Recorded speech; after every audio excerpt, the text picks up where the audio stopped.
신문에 난 얘기인데요. 요즘 이걸 어떻게 받아들여야 될까? 여러분 어떻게 생각하시는지 한번 얘기를 좀 해보겠습니다. 취업난이죠. 네, 취업난에 젊은 사장이 늘었대요. 그런데 폐업은 더 늘었대요. 그러니까 이게 무슨 의미일까? 일단 첫 번째는 취업난, 취업이 어렵다라는 거죠. 뭐 그럼요. 예. 근데 취업이 어렵다고 했을 때 진짜 취업 자리가 없을까요? 그건 아닌 것 같아요. 갈 자리가 없겠죠. 갈 자리가. 그죠? 오늘 주제는 그래서 제가 합격이냐 성장이냐 이렇게 두 개를 뒀습니다. 합격은 취업을 준비하는 사람들에게 필요한 거고요. 성장은 아마도 창업을 위한 사람들에게 필요하지 않을까. 근데 사실 창업과 취업을 이렇게 두 가지 별개로 둘 필요는 사실 없다는 생각이 사실 듭니다. 오늘 이 기사의 팩트는 그겁니다. 예. 20대 창업가들이 늘었다는 겁니다. 왜요?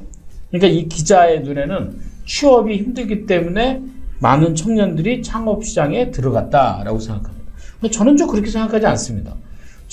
취업이 안 돼서 창업을 시작했다고 생각하는 것보다 취업을 준비하는 친구들과 창업을 준비하는 친구들은 좀 달랐다고 생각합니다. 이들이 만약에 대기업에 취업했으면 창업했겠냐라고 얘기를 한다면 저는 아마 그건 약간 꼰대 소리가 아닐까라는 생각이 듭니다.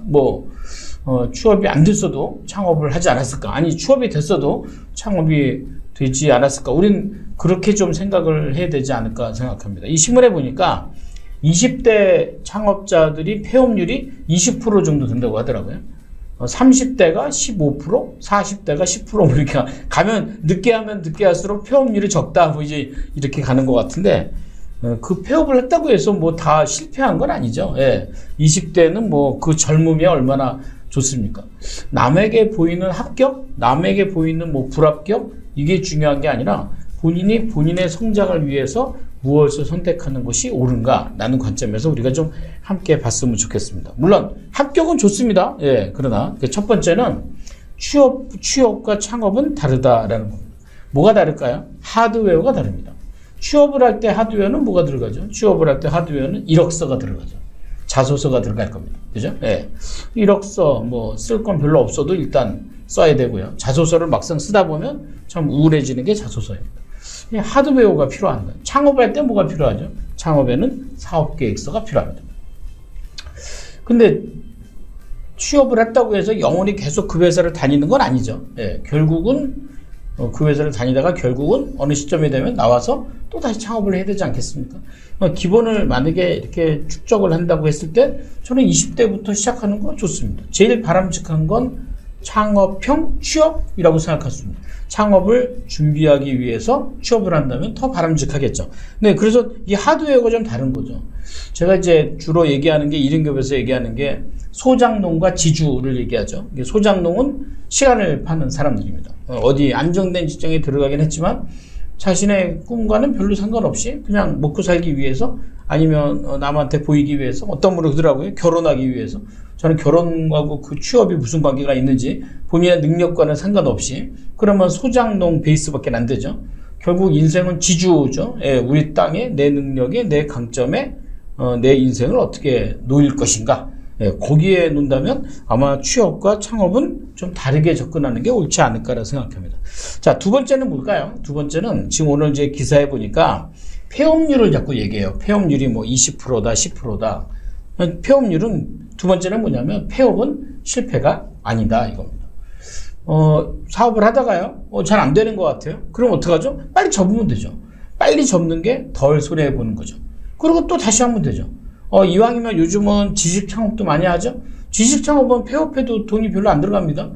요즘은 기경제입니다. 여러 가지의 시간을 통해서 자신의 장점을 가지고 할 수 있는 게 점점 많아지죠. 오늘 아마 이제 메타버스 얘기도 들으면 메타버스도 돈이 들어가진 않죠? 원장님, 그죠? 근데 본인이 갖고 있는 시간은 좀 들어갈 거예요.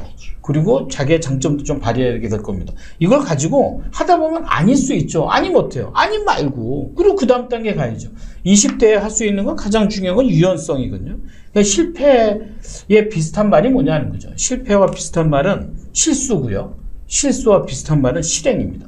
실행이 없으면 실수도 실패도 없습니다. 이걸 가지고 우리가 그들을 평가하기보다는 차라리 작은 실패를 하는 건 어때요? 어떤 실패를 하는 게 좋냐고요?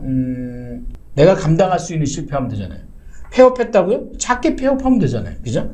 그러니까 그때 폐업을 안 하려고 하면 아마 시작을 못 할걸요? 조준.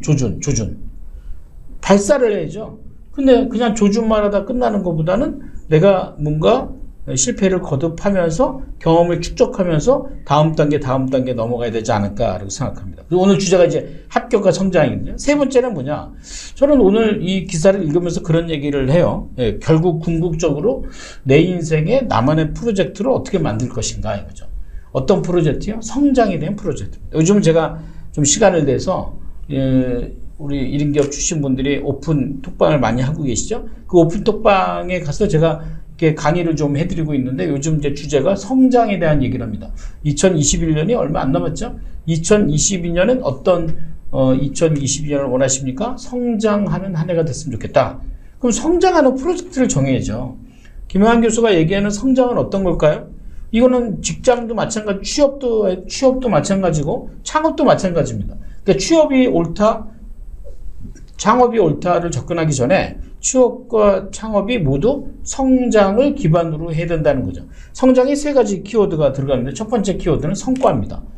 직장 생활을 할 때는 성과가 당연히 중요하죠. 예. 그 다음엔 또 성과를 내기 위해서 나만의 기술이 필요하겠죠. 그 다음에 그 기술에서 나는 사람들과의 관계를 만들게 될 겁니다. 저는 이 세 가지 키워드가 성장에서 가장 중요한 키워드가 아닐까라고 생각한다는 거죠. 여러분 어떻게 생각하십니까?